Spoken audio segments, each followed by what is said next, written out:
السلام عليكم، كي دايرين؟ لاباس؟ نتمنى تكونوا كاملين بخير وعلى خير وفي تمام الصحه والعافيه. كما كتشاهدوا معايا اليوم غنقدم لكم حلوه ديال الكوك اللي كتجي على هذا الشكل هذا.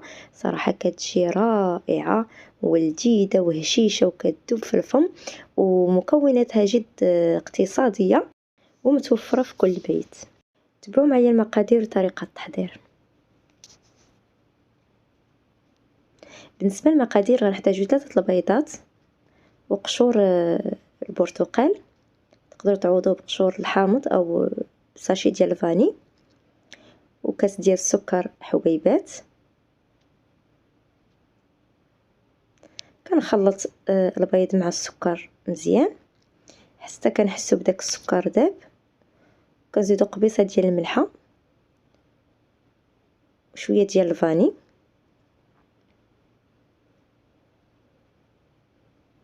وكاس ديال الزيت، وكنحاولوا ندخلوا داك الزيت مزيان مع البيض وجميع المكونات. وكنضيفوا الدقيق وخميره ديال الحلويات 8 غرام. هنايا الدقيق درت 500 غرام ديال الدقيق، وصافي كنخلط مزيان صافي. ومن بعد كنبدا نضيف الدقيق شويه بشويه حتى نكمل ديك الكميه ديال الدقيق اللي عندي. قلت لكم 500 غرام ديال الدقيق. كيف ما كتشوفوا معايا هنا غنبدا نضيف الدقيق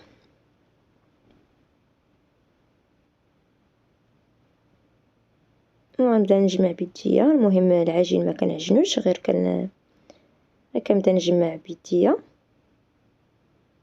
بهذه الطريقه هذه صافي. تنتحصلوا على واحد العجين اللي كيكون العجين تكون شويه رطبه.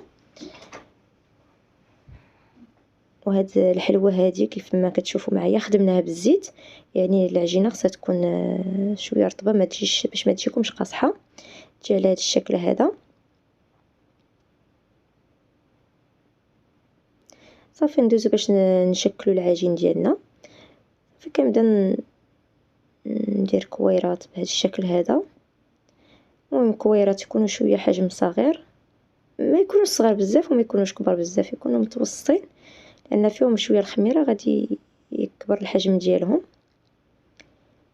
صافي هنايا غادي ندخلهم للفران اللي كيكون مشعول على 180 درجه، وكنراقبهم حتى يتحمروا من الاسفل.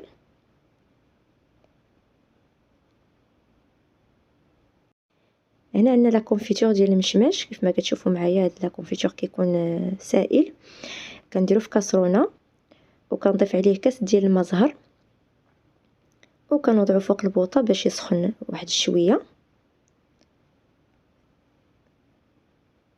وهي الحلوه ديالي كيفاش كتجي محمره من التحت بهذا الشكل هذا، وكتجي شويه بيضه من الفوق، ما كتجيش محمره بزاف من الفوق، ولكن راه طيبه. واخا كتبان لكم هكا بيضه راه طيبه. وغادي نحتاجو الكوك. كيف ما كتشوفوا معايا داك الخليط ديال لا كونفيتور مع الماء زهر كيجي على هذا الشكل هذا، كيجي سائل. وهذا هو السر ديال هذه الحلوه هذه، باش كتجي هشيشه ورطبه وكتذوب في الفم. واخا صوبنا غير بالزيت كتخليوها واحد شويه في هذاك الخليط ديال الماء زهر مع لا كونفيتور صافي. ومن بعد كنديرها في الكوك وكنستمر بهذه الطريقه حتى تنسالي كاع الكميه اللي عندي.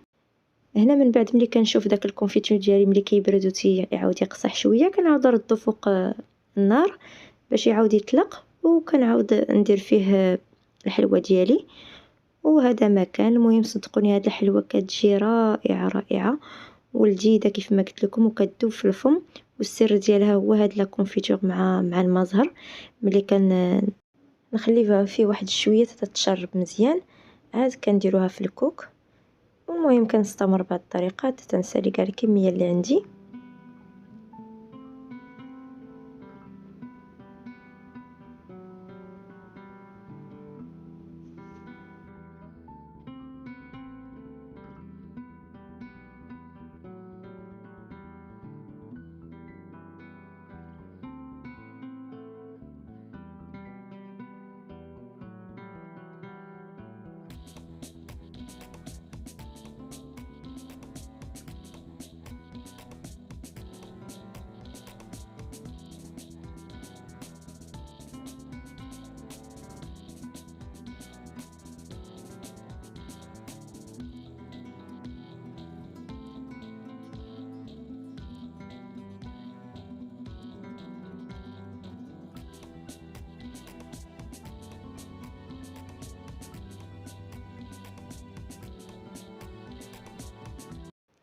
صافي هنايا بعد ما كنسالي الحلوى ديالي كنديرها في كويغطاط وكتجي على هذا الشكل هذا. صراحه كتجي رائعه رائعه، كتجي لذيذه وسهله كيف ما كتشوفوا معايا. مكوناتها جد اقتصاديه ودغيا كتوجد وكتخرج كميه كثيره كيف ما كتشوفوا معايا.